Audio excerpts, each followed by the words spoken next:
welcome to our historical cemetery tour.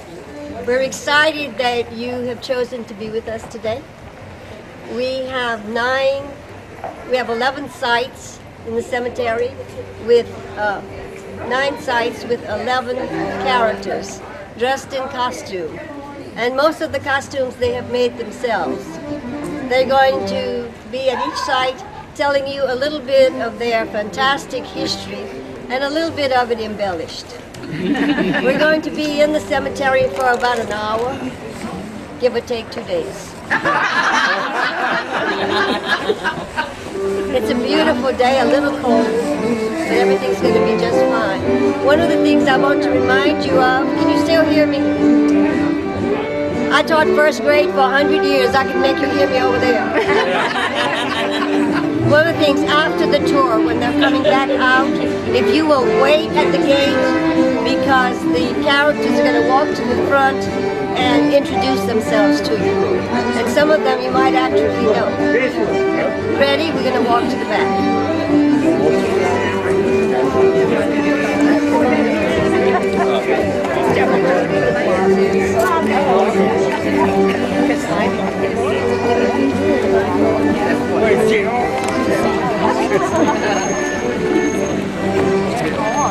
You still got your sea legs? I still got my sea legs. Oh my gosh. Walking to the restaurant, I'm like, oh, Trudy Dorky got so fast. As soon as y'all left, so I got on, I turned the TV on and I started looking. We were just ahead of that front the whole way home. Kelly went to Lake Charles yesterday and she said, oh my God. She didn't leave Lake Charles till 4:30. You want to leave all the time. Well, you can't wait. Wait up, please. You're in trouble already. I didn't want somebody to take the bag. No, Just as well act like we used to act in school, huh? I'm gonna wait for that ruler to hit me on the hand.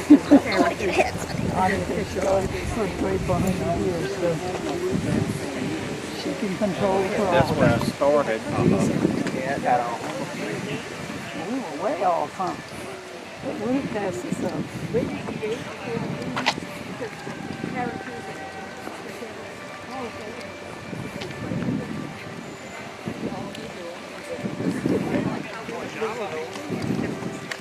Let's wait till they're all together, because I think those in the back were here.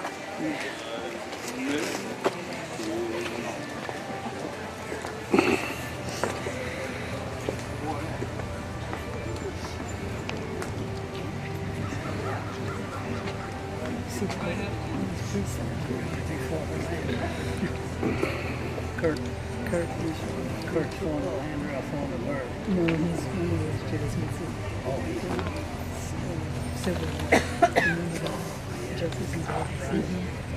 This is our first year to use a PA system, so y'all gonna have to bear with us. That's my I think we've lost one of the boxes already and we didn't even start.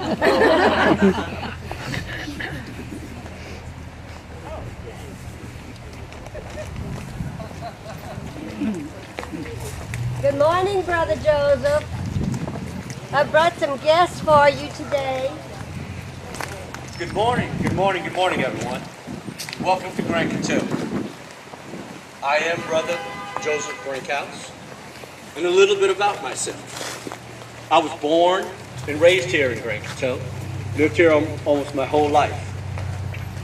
But when I was a small boy, my parents passed away. But I was fortunate enough to be raised by the Foros family, a loving and caring family. They afforded me a formal education here on the ground. But at age 16, I felt the calling of Christ, and I joined the seminary, which was also here on the grounds. One of the first tasks that I was given, though, as a young novice, was to work in the fields. But that did not last very long, because my superiors soon found out that the language I was learning was not conducive to my spiritual growth. So I was brought back in and put under the tutelage of Brother Cornelius Otten, who you will also meet later. he taught me building and architecture.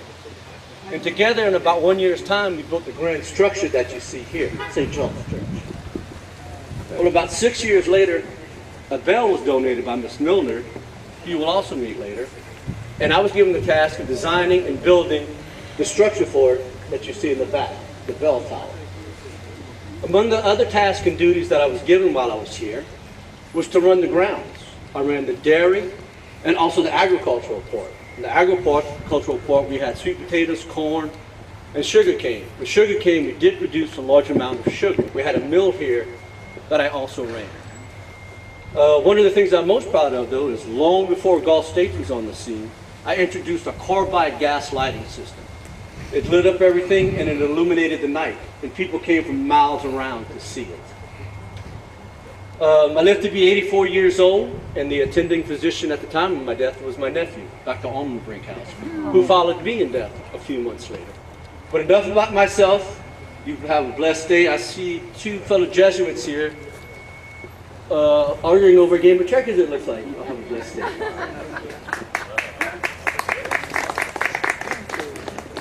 Good morning. Welcome to Brankton on this beautiful Saturday morning. My name is John Salter, and I'm a priest with the Society of Jesus, which is, of course, the Jesuit order. And I was born in 1877 in Sparta, Georgia. My parents were Richard and Rebecca Stevens Salter, and they raised me to love the church, and I became a priest. In 2001, I became a Jesuit, and I ended up being stationed here in Brankton in 2000. Did I say 2001? 1901. Thank you very much. And in 1921, I was stationed here in Brankton. In 1928, after 7 years of serving during the Great Depression, I was named the provincial for the entire province of the New Orleans province. So I did that until my unfortunate death in 1933. I succumbed to a stroke after I had been suffering with high blood pressure for most of my life. So I'm buried here now. It's interesting to know, though, that my mother's uncle, who is therefore my great uncle, was a fellow by the name of Andrew Stevens, who was the vice president of the Confederate States of America. So, you know, here I am resting in place, and about a week later, they bring a young fellow next to me here that is from the North. And he's always talking about the North rises and North this and the North that. And I'm telling him, look, okay, hold on. We're going to be here a long time, so let's try to get along, okay? We've gotten to a point now where we can play checkers and not fight as much anymore. Although, even though it's a friendly game most of the time, it's really friendly when he wins. Thank you all for coming. Well, that's not much of an introduction. Is this on? Is this on? Is this on? Is this on? Well, that's not much of an introduction. Good morning. It's very nice to see some friendly faces and some new faces out here. It is a bit ironic that having come from the North, I would be buried next to someone with Southern heritage, but it is what it is. It is, much better. But first let me introduce myself.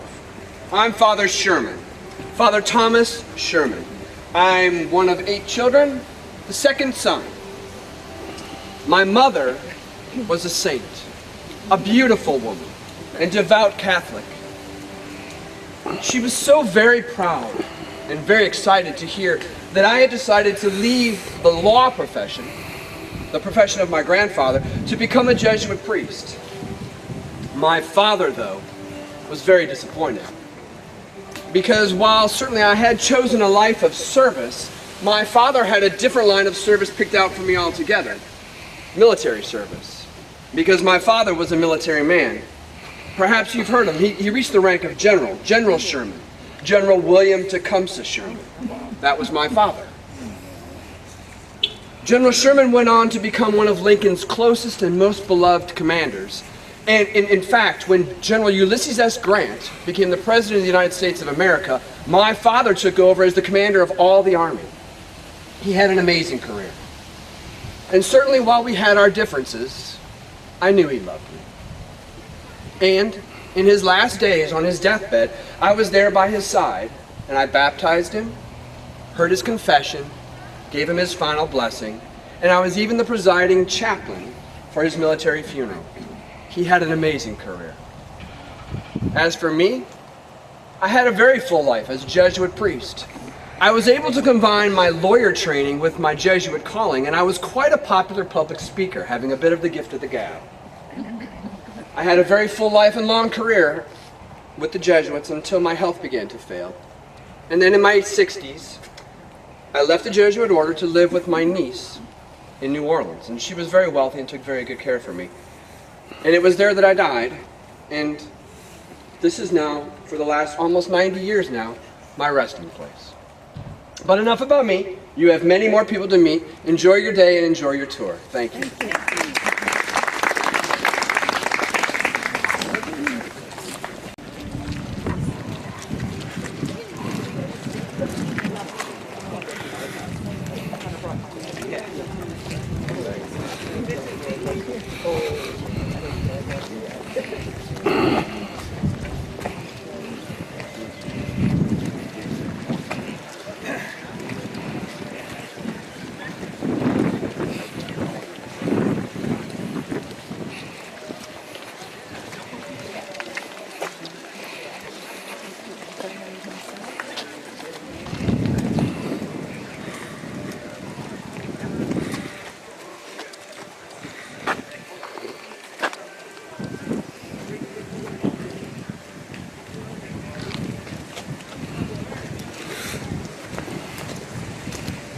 Good morning, Mr. Smith.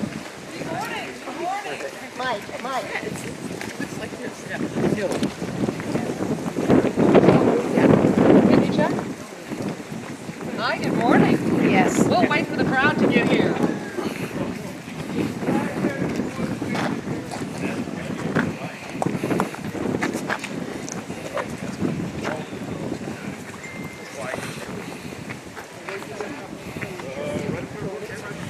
Good morning, welcome. Let's see.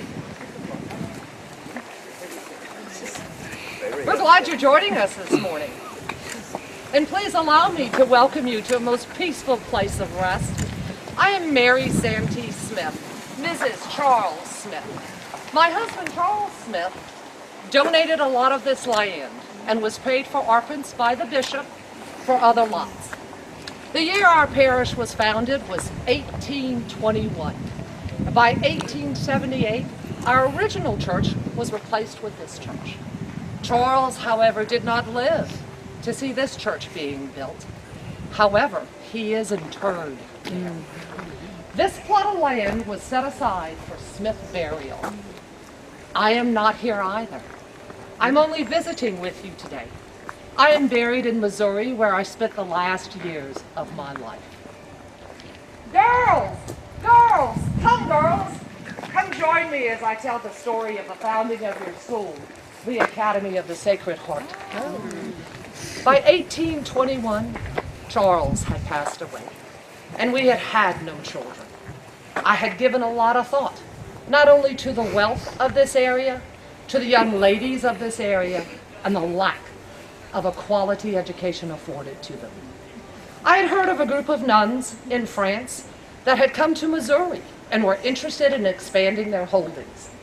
I sent word to Mother Philippine Duchamp, stating that I could donate some land and provide a small house in which they could store. No sooner had I sent word, I got word back. 2 nuns were on their way. If I had been a frail Southern woman, I would have fainted upon their arrival. Those 2 ladies, and they were ladies. One of them had actually been a lady-in-waiting in Napoleon Bonaparte's court. They came from Missouri to Washington, Louisiana, were put on horseback, and arrived in Grand Coteau in August. Laden down with 25 pounds of clothes and luggage. Oh my word, I knew the housing that I had been able to get for them would not suffice. I asked, would they please come stay with me? in my plantation home? They said no. They were of a cloistered order and would remain with their group. Our school opened its doors in 1821 with 5 students. We have remained open every day since. We are the only school of the Academy of the Sacred Heart that has stayed open continuously, nigh on 200 years. We have stayed open through floods, hurricanes, fires, disease, and the Civil War. A battle was here. The Civil War was here. And a northern general by the name of Nathaniel Banks is actually credited with saving our school. He had a daughter in a sister school in New York, and his wife sent word, was there anything that he could do to help our nuns and our girls? He immediately posted 4 guards on the corner of our property with word, anyone crossing those sentries was to be shot on sight. We stayed open. However, Mother sent word to him again. The noise of the battle was so egregious. Would he mind moving it? And he did. I want to thank you so much for your time today, and I truly, truly hope that you enjoy the rest of your tour. Thank you.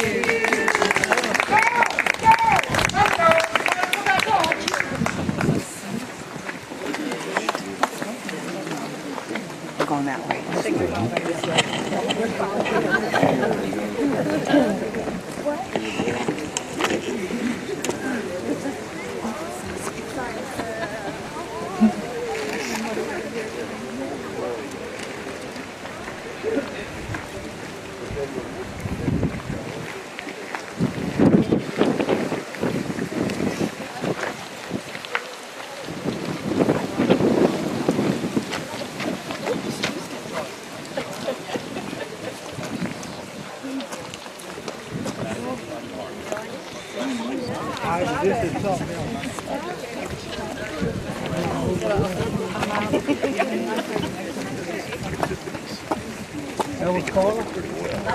Last year, you know, not having that, it was very difficult to hear.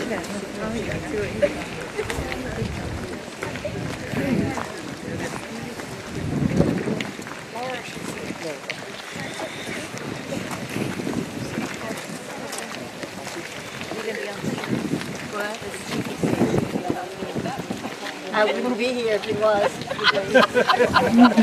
I would be sitting down.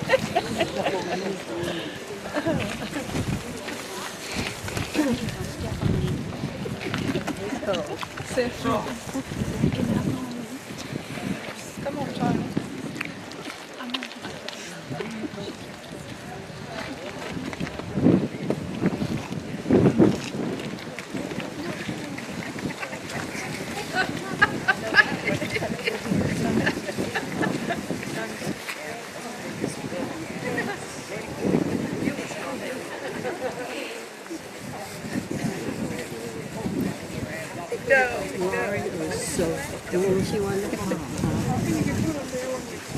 Good morning, Mr. Malcheski.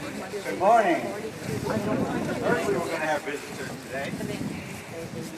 My name is Thomas Melcheski.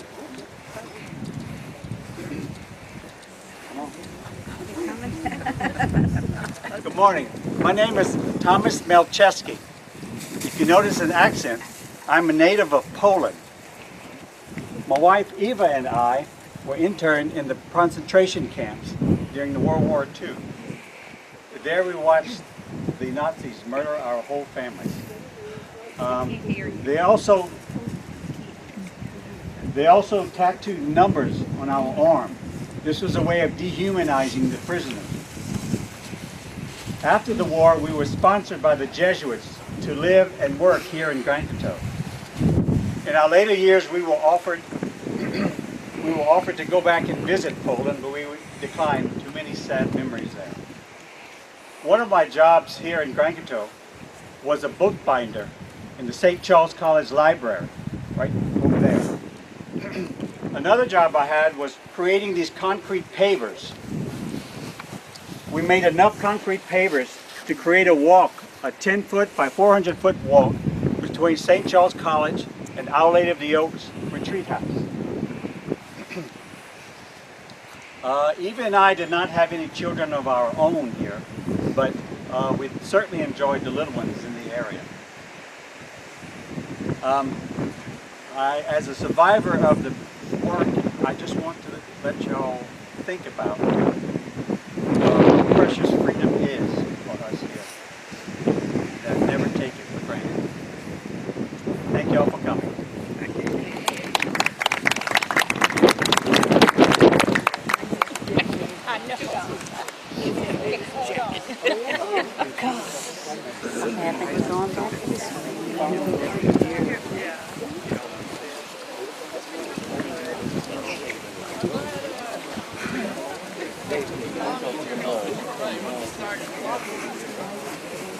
It's been a long time ago. It must have been a lifetime before.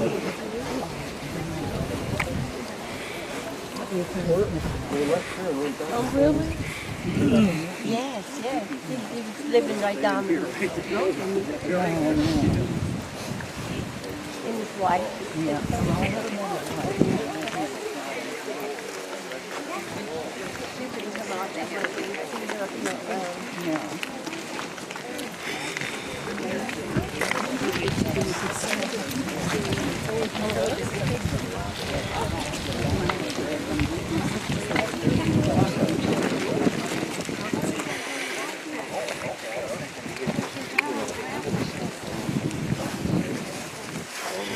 See that around too much anymore. Oh, it must be an error. It's been along for years now. It's been